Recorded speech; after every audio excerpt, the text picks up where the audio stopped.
In today's video, I'm going to show you how to save web pages directly into a Notion database so you can organize articles, resources, and links all in one place. This is perfect if you do research online, save tutorials, or just want a clean bookmark system inside Notion instead of your browser. We'll be using a built-in Notion template, so there's no coding, no extensions, and no complicated setup.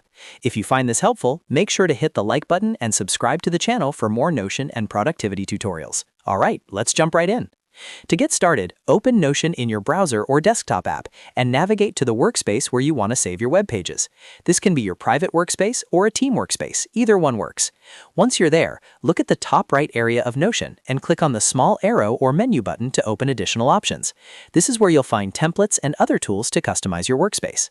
Next, click on Templates. This opens the Notion template gallery, which includes thousands of ready-made templates created by Notion and the community.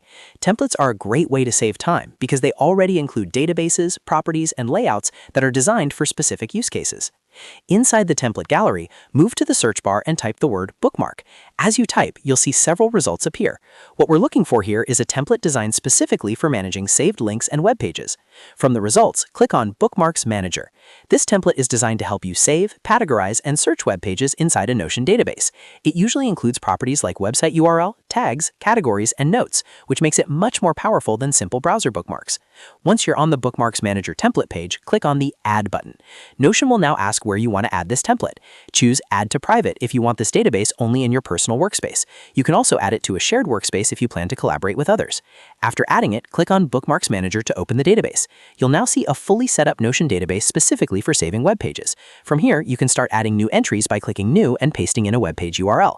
Notion will automatically fetch the page title, preview, and sometimes even a thumbnail, making it very easy to visually scan your saved links. You can also customize this database by adding tags, categories, or views like Gallery View, Table View, or Board View, depending on how you like to organize your information. This makes it incredibly flexible for research, content planning, learning resources, or inspiration boards. And that's it. You've successfully set up a Notion database to save and manage web pages in an organized and searchable way. This method scales really well, especially if you save lots of links every week. If this video helped you, make sure to give it a thumbs up and subscribe to the channel for more Notion tutorials, productivity tips, and software guides. Thanks for watching, and I'll see you in the next one.